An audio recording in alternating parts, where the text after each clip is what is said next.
You're listening to a Rogue Agents episode rebroadcast that the Longbox Crusade crew made for the other podcast network where we do a little work on Her Majesty's Secret Podcast.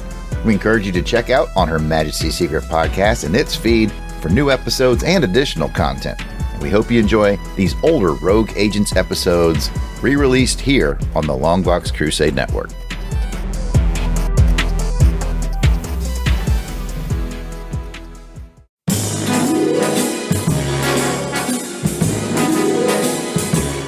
This is Bob Q, artist of James Bond Origin, and you're listening to On Her Majesty's Secret Podcast. You're listening to Rogue Agents episode 007, featuring Walt Disney's Goofy Adventures number 9.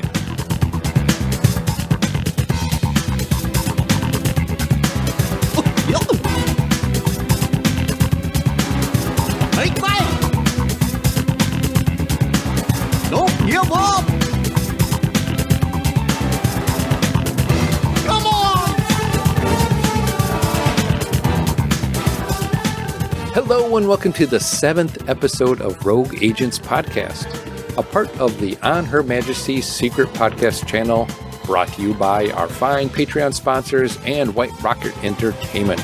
I'm your host for this show, Agent Pat, aka DJ Christatos. But I'm not doing this alone. I have some fellow co-agents with me, and let's find out who is lurking in the shadows around here at the Rogue Agents headquarters. First, Jarrod Alberich, the yard sale artist, codename Death Probe. Gosh, Pat, thanks for having me on. Well, that's my bit. The benefits of going first. Mother trucker. I can only wish the best for my fellow agents as they introduce themselves. You know, I wish them the best, and when you wish upon a star, it makes no difference. You know what? Never mind. Let's move on. Yeah. We might have to cancel that show now. Copyright. Well, speaking about getting their bits stolen, Delvin, the Dark Web Williams, is here as well. What's your new bit?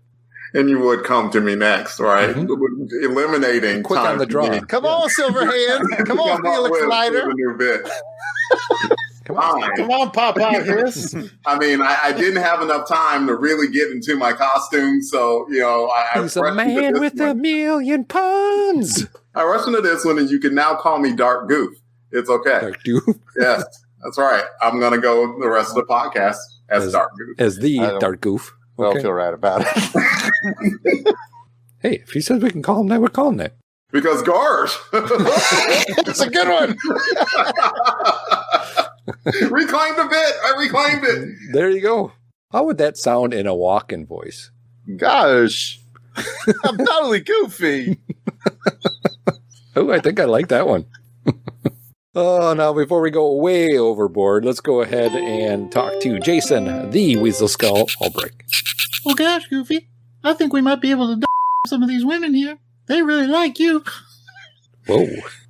You can edit that and do what you want.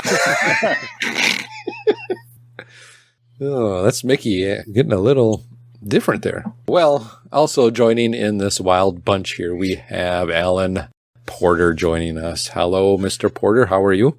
I'm good, thank you. I think I'm just going to go leave now after that. I just can't follow any of that. I can't believe he's still here. No, I can't believe I'm still here either. What the hell am I doing here? You're working late night now, Alan. Oh, boy. All right, well, this episode is the 7th episode of our ongoing series on the channel called MI6 Rogue Agents, where we traverse the 007 universe. That could mean books, that could mean music, that could mean video games, any medium that connects to the Bond franchise that we love so much here at On Her Majesty's Secret Podcast. Well, as we mentioned before, Alan Porter is here with us, and he's been on here a couple times, so we're going to mix it up with a new question for him.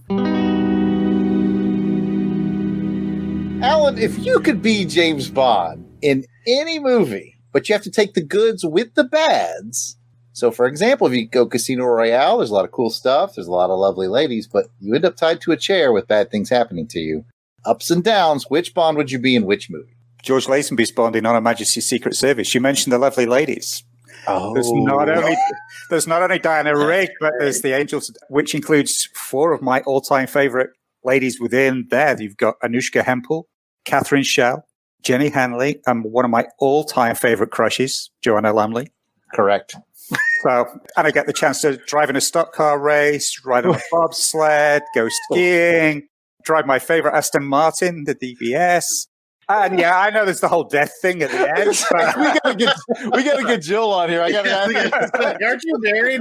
Is there something bad that happened? We won't tell your wife. Sounds like someone's been hanging around Mickey. I'm good with that one. He cashed in his wife for the Peace Gloria. I approve. Yeah. You know, Jill never listens to any of the podcasts I do anyway. So. Oh, well, definitely a great choice. Now let's get to our rogue subject for this episode, and it's my choice. So what I'm bringing to the boys is this. It's Walt Disney's Goofy Adventures comic, issue number 9. And why did I bring it? Well, on the cover, we have Goofy that's dressed up in his best James Bond tuxedo, but it's got a James Bond kind of flair to it, along with the story that we're about to read. So let me give you a little bit more about this comic. And this is actually was given to me by Professor Alan Middleton. He provided this to me as part of the hashtag Comic Circle of Life. And he thought that would be a good one for us to have since we do on Her Majesty's Secret podcast. So thank you, Alan, for providing that to us. So this comic, the Walt Disney Goofy Adventure number 9, was published by Walt Disney Productions. Its cover date was February 1990. Had a cover price of $1.50. Script is Felipe Gas. Pencils and inks go to Miguel Pulo. Translated, though, by Dwight Decker. And there's a reason for that, and we'll get to that later on in the fun facts. Colors is by Joe Mugnio. And letters is Dan Necrosis. Cover credits go to pencils Patrice Cousy along with the inks. And kind of speaking about the cover, let's get a take on what you guys think of this cover. And we'll go quickly around the horn, starting with Delvin. It was cute. You got classic Disney characters such as Goofy and a semi-James Bond get-up, so it was definitely an attention grabber. I'll pass it to Jason. I think it's a fantastic cover, actually. I mean, it's not necessarily my cup of tea for a comic book perspective, but as far as the art goes, it's just fantastic. And I love the colors on there. It looks like maybe some type of light pencils blended with maybe some watercolor. I find it very eye-catching. I like it a lot. What do you think, Alan? Yeah, I like it a lot too. I think it's nicely composed. It's got the good Bond iconography, instantly recognizable as a Bond pastiche. There's a long line of comic books that have done that and done Bond tribute type covers over the years. I'd say this is one of the better ones that I've seen. It looks cool. Would work well as a poster for like an animated movie or something like that. Yeah. Jarrod? Absolutely going to agree with Alan. This is a poster quality. Yeah, I want to see this animated movie, by the way. Yeah, I think it would be fun. The art is outstanding. I have it digitally, so Pat might know better than me, but I think that's colored pencil work maybe involved, or I think so. I mean, looking at the cover I have. Yeah, it's great. It's a great layout. It's my favorite thing about what we're discussing tonight. I mean, I liked it. It was fun overall, but this cover is just c'est magnifique. Before we started recording tonight, I was showing the guy some of my art pieces. I have Snoopy as Bond and Archie as Bond and the Tick as Bond that I've collected from different creators at cons and stuff. So this is right in my wheelhouse. And artistically, it's freaking gorgeous. It's a great cover. I love it. I definitely agree with you guys as well, too. It was one of the things when I got this in the mail and I saw that, I was like, oh, yeah, this is definitely James Bond worthy to see that. And I would put this up as a fun poster. This would be a really cool poster. And I think a lot of kids would kind of be interested in seeing it. Yeah, I think if you are any bit of a fan of James Bond and you saw that, you pick it up and look at it. You absolutely would. And that speaks a lot to how good of a cover it was. For me, it fit right into my wheelhouse because I'm a Disney fan as well, too. Lots of fond memories going to Disney World with the family and the kids growing up and watching all these Disney movies. My daughter's favorite movie is a Goofy movie. So that means has some sentimental value for me as well, too. So definitely good times. All right, well, with the cover out of the way, let's go ahead and get into the plot description, the synopsis for this issue. It's a short 10-pager.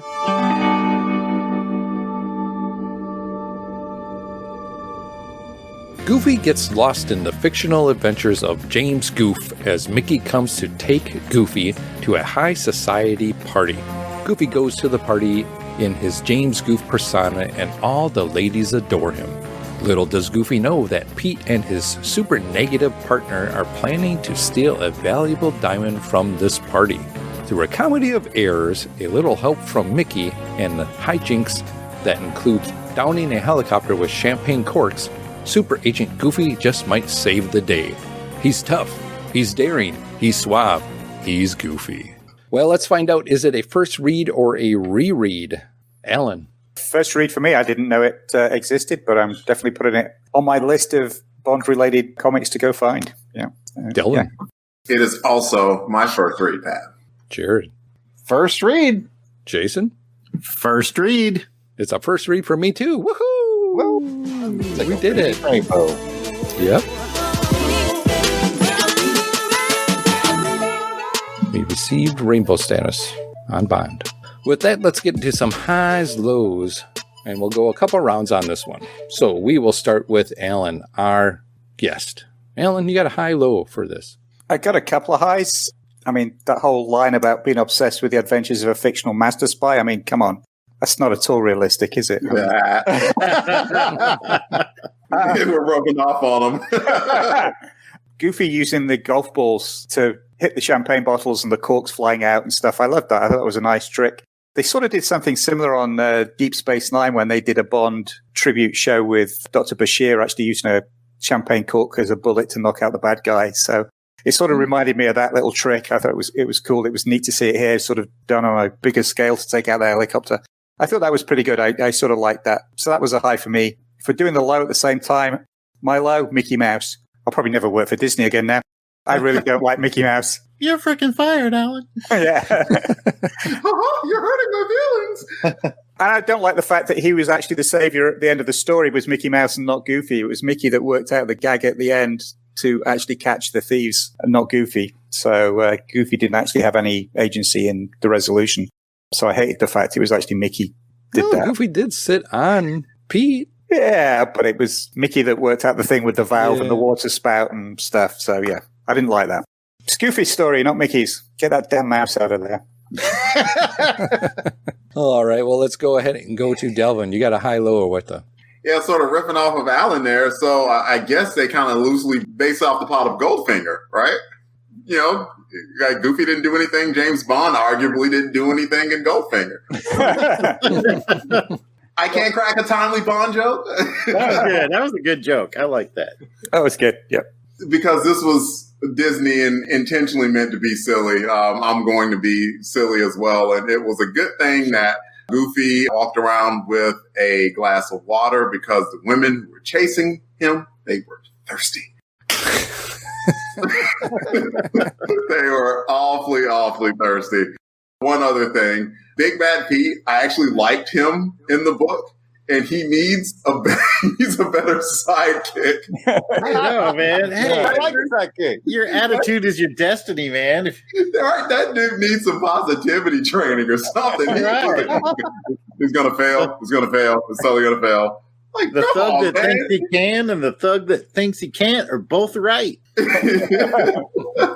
Help out Big Bad Pete. Don't just be a naysayer. Mm-hmm. Jarrod, you got a high, low?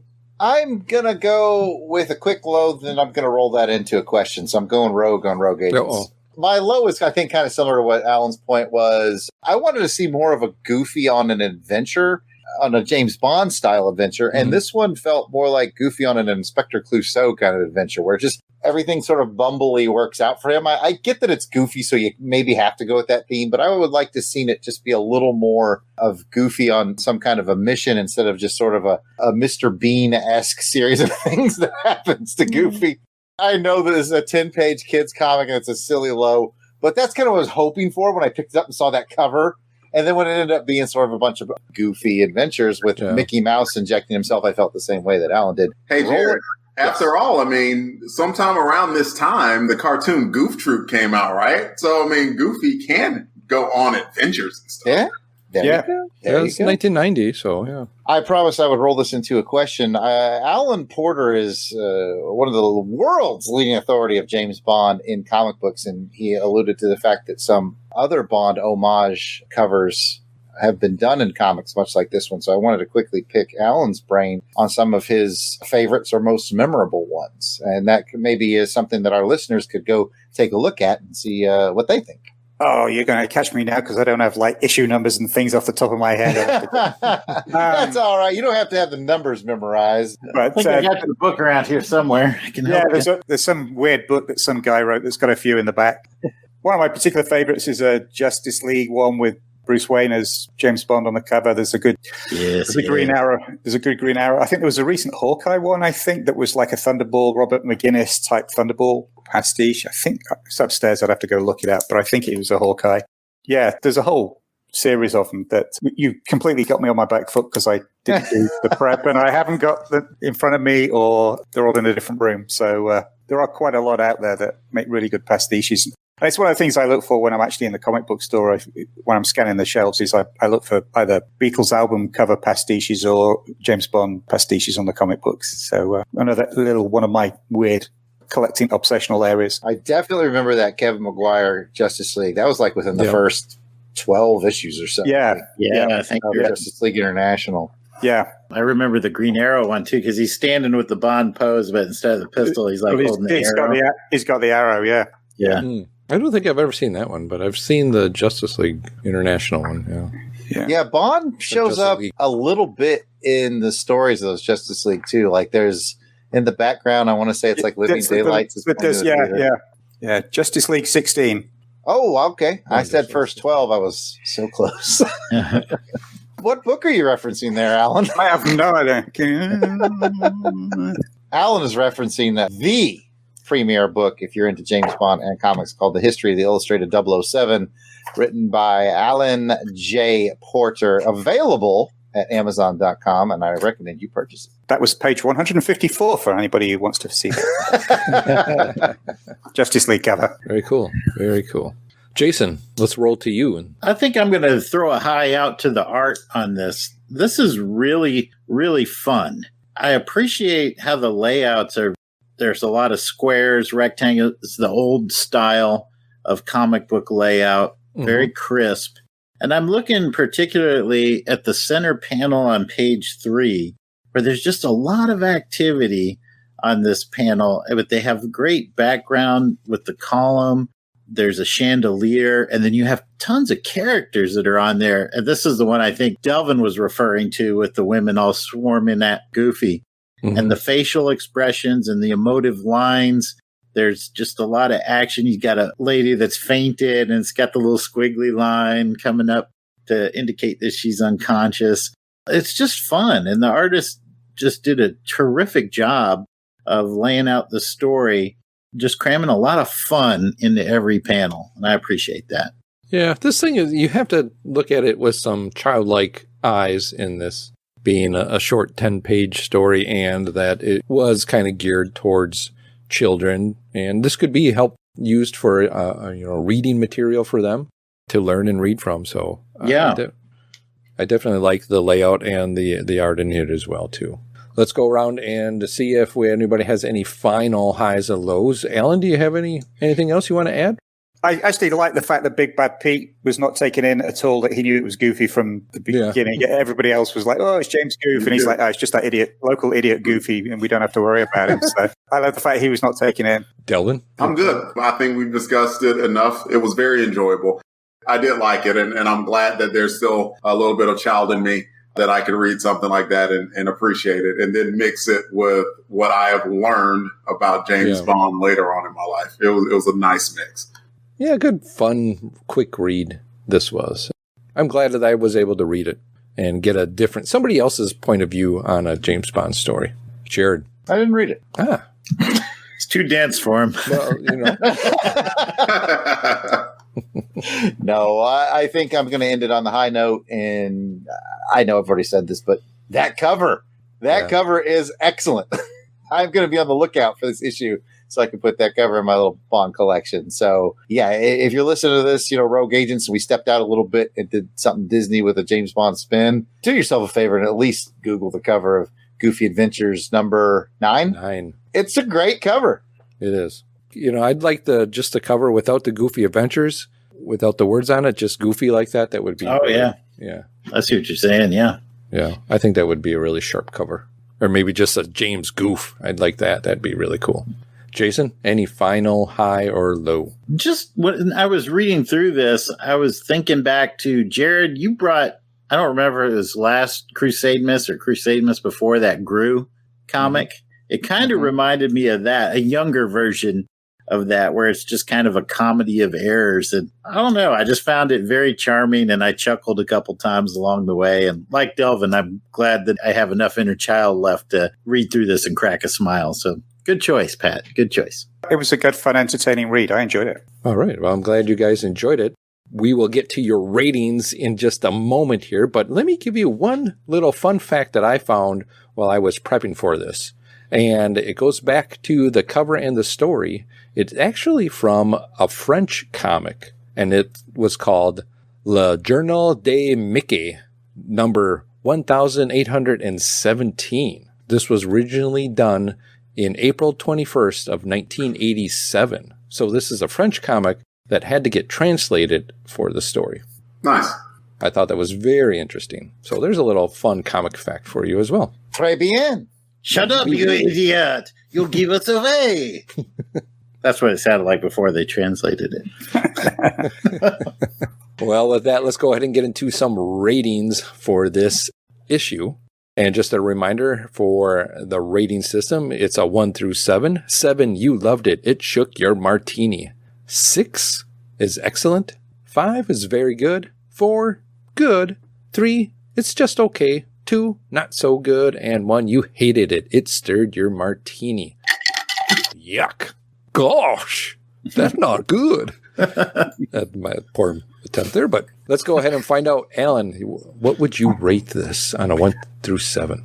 I'm going to give it a 5, and it loses 2 points. 1 for the mouse, and 2 for the fact that it was actually things happening around Goofy rather than Goofy going on an adventure. But other than that, it was a good, fun, enjoyable. So I'm going to give it 5 out of 7. That's fair. Jarrod? I'm going to copycat my musical partner over there, go 5 for the same exact reasons. You don't like the mouse either? No, like I said, I found him to be just a little distracting. I wish it had been a purely Goofy adventure. Or if they had treated Mickey like Felix Leiter in some way, that would have been Right. What, thrown into the sharks? Yes. Come out without a leg. This one for Mickey. See you in hell. Jason. A 4. I liked it. Not usually my cup of tea, but this one was fun. It was a good stretch outside my comfort zone, and it's still better than Die Another Day. You're so wrong. Am I wrong? Minnie Mouse, analyze this. I'm gonna sell out, yes and no. Delvin, 1 through 7. I'm at a 5 as well. Like I would have probably bumped it up another point or two if it had like a catchy jingle that went with it, like "Okay, Goofy, okay, Goofy." Oh, man, no, maybe not. Just wanted to get that sound clip played in another episode. Somebody that hates that sound so much, you keep bringing it back. Well, it's just like elevator music. It gets stuck in your head and won't go away. I've been trying. A lot of psychotropic. You know what? I'm going to just go on mute now. All right. Well, with those ratings out of the way, I think I'm going to pass it over to our network founder, Van Plexico, to thank all the Patreon sponsors who make this show possible. So just go to www.plexico.net, Plexico.net, or you can just go to patreon.com and search for White Rocket and join up. And it's for as little as $1 a month, you get to be part of the show. And we send out, I post things occasionally on the Patreon page of interest, and you get previews, you get special deals, special offers, and discounts on things that we do. And you sometimes get shows before the regular audience does. Here are the fine folks who are currently keeping our programs on the air that we owe everything to. Samuel Salvatore and Bart Lindsay, Bradley Blackman, Brian Gray, Chris Usher, Gary Grant, Logan Chilton, Phil Amthor, Richard Stevens, Steve Trawick, Susan Trawick, Tom Anderson, Willie Carden, Ann Kanjian, AU Falling Up, Ben Bloodsworth, Clay Henson, Dan Thompson, Daniel Odom, David Evers, David Hegler, Emmanuel Seaman, George Gaston, Jacob and Robin Fleming, James Greenwell, Joel Beckham, John Otsuki, Catherine England, Kevin Smith, Mickey B, Phil Davis, Preston Settle, Reynolds Wolf, Rich Reimer, Steve Harlan, Timothy, WDE Ritchie, Wes Atkinson, William Morgan, Wilson Beard, Winston Body, Alex Nguyen, Blake Heron, Boris the Tiger, Cato the Barner, Chris Hilton, Chris Thrash, Colby Butler, Danny Flack, plus Darius Benton, David Simpson, Di Bama, Earl Ricks, Eric Mahan, Hugh Anderson, Josh Teal, Kevin Kenoy, Kevin Mahan, Lane Middleton, Mike Finley, Papa Todd, Randall Walker, Rob Morgan, Ross, Russell Milling, Shannon Butson, Sarah Hines, Shane Bailey, Snowdog, Stephen Houston, Tim Pittman, Todd Gray, Tony Perry, Auburn Elvis, Ben Amos, Brandon Sisson, Brandon Smith, Chris Camo, Darren Pyle, David Smiley, Donnie Reynolds, plus Ivor Evans, James Taylor, Jason Alberich, John Stubbs, John Zavachin, Joey Miller, Joseph Iliff, Justin Bean, Lawrence Kane, Mark Squire, Matthew Flowers, Mick Vijacana, Nicholas Craig, Patrick Williams, Paul Bankson, Robert Drain, Robert O. Sammons, Russell Souther, Ruth and Darren Sutherland, that's the truth, Ruth, Spanky, Stephen Thompson, Trevor Johnson, Kenneth Brett Raines, Brant Rumble, and Chris, plus our one-time and anonymous donors. We thank you all so much. Go to www.plexico.net or just go to www.patreon.com and sign up and join the family. And that's the show. As a reminder to our audience, if you'd like to be a part of the show, you can send us your questions, comments, or trivia challenges to ohmspod@outlook.com or over on our Twitter page @ohmspod. If you like, you can even use the email as a reminder. That's ohmspod@outlook.com to send us an audio recording of your question or comment, and we might even play it on the show. Please try to keep your audio files around 30 seconds or less, and we would love to hear from you and make you part of the show. We do have a send-in for this episode as our friends from the Pacific Northwest. They like to call themselves the Junior Agents. We like to call them the Rusty Agents. Let's see what they've got for us this week. Good evening, Agents. This is Jeff from the Junior Mission Control Center, also known as Jeff and Rick Presents. I am providing this week's field report from the Junior Agents stationed in the Pacific Northwest. As usual, I surprised my fellow Junior Agent Rick during the recording of our regular podcast, Unpacking the Power Pack, with a pop quiz in the middle of our script. His answers are not prepared. I'm Jeff. I am Rick. And I'm Alexander. I thought random banter only came once a year. Random buddies, tell me a tall tale of tantalizing things and stuff. I know this. I thought You'll get there. Pierce Brosnan said it to somebody. Oh God, no. That's what I. In the back of my head, I was like, well, that's what it is. I don't want it to be that. Yeah. No, I don't want it to be that what at is all. It, Rick? No. What is it? No. I don't know what it is. I refuse to. No, because no. You are a bad man. Why would you ruin I don't know what you're talking about. Such a wonderful night with us and our friends by bringing up the worst James Bond movie ever? Well, it's funny that you should say that, because you might have thought that this was a random banter, but it was actually a pop quiz, hotshot. Oh, no. In 1999, The World Is Not Enough introduced the best Bond girl of them all, Dr. Christmas Jones. And knowing how much Rick absolutely loves Christmas Jones and Bond in general, I would like our guest, Alexander from Waffles and Mario, what does it talk about stuff? Talk about things. Yeah.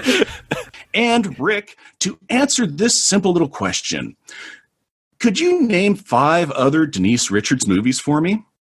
Just between the two of you, if you could do that, that would be wonderful.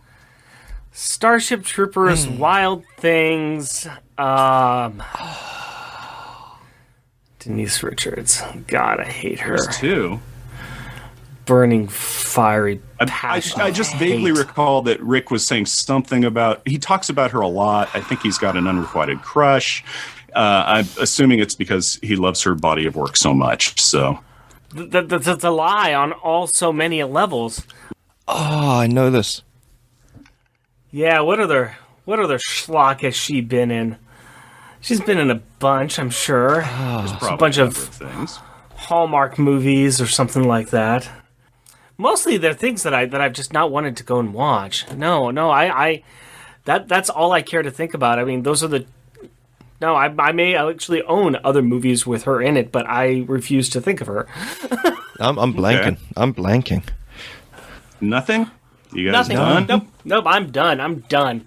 Like, except for the hate and spite. All right. I know you'll tell me the movie, but like, of course she's in that. But yeah.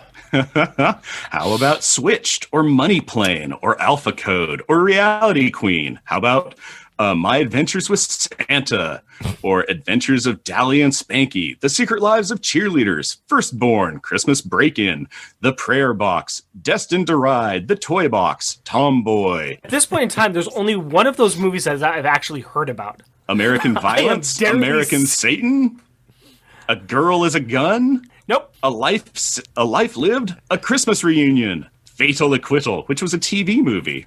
How about Freeloaders? I'm serious. None of these. None of these I've heard. I've heard of one, the cheerleader one, but that's about it. Is she the female Nicolas Cage? No, Nicolas Cage has talent. Well, let's just go around the era of Wild Things and Starship Troopers. How about Drop Dead Gorgeous?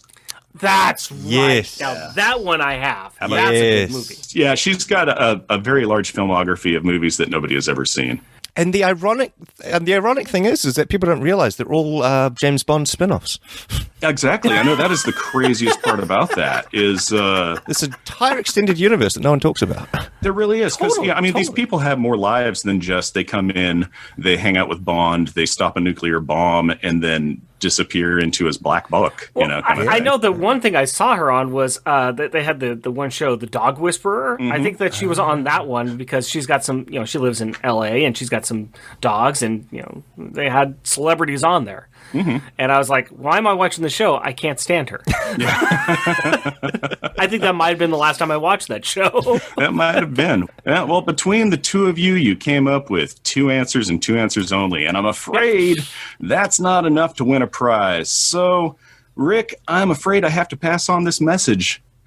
What message is that, Jeff? Christmas Jones sends her regards. Training, as always, will continue in the field until our junior agents are able to handle any situation. Thank you for accepting our reports. Until next time, junior agents signing out. So, if I'm not mistaken, Waffle was a witness to a cold-blooded murder. Yeah.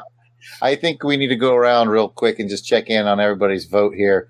Does Rick have a secret crush on Denise Richards? Yes or no, Pat? Oh, yes, definitely. He definitely enjoys the body of work there. Delvin? Absolutely. As certain as the state's name is Oregon. Yes. And that's his. Yeah. I second Jason, that. what do you think? Methinks he doth protesteth too much. I'm upset they never brought up Undercover Brother, which is one of her finest performances ever. So, I think, Rick, it's about time to start unpacking the power of the Denise Richards power that you are packing. And just let it out. Let the world enjoy it.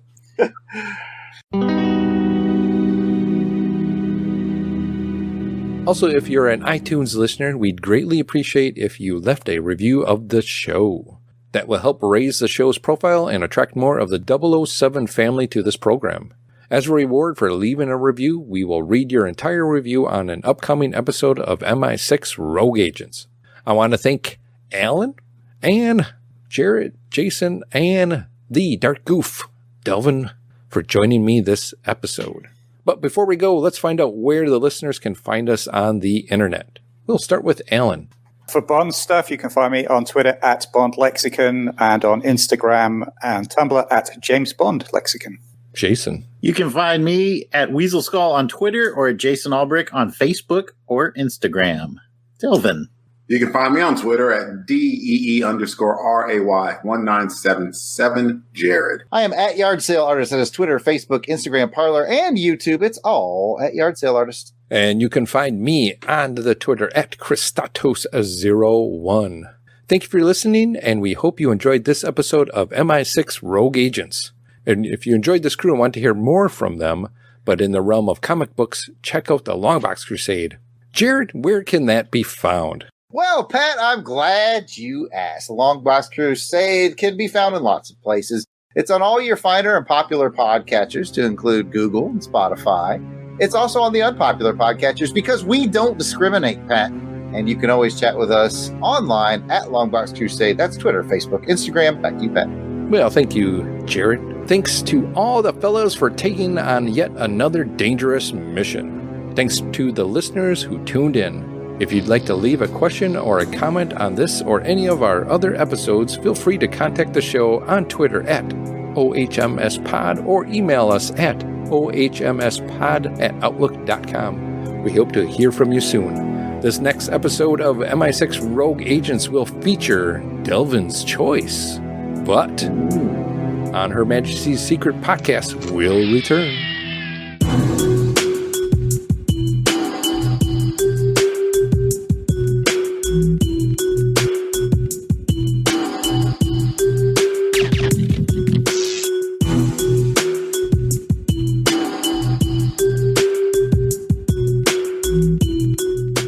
This episode features the James Bond GoldenEye 007 Trap Remix by The Whittler.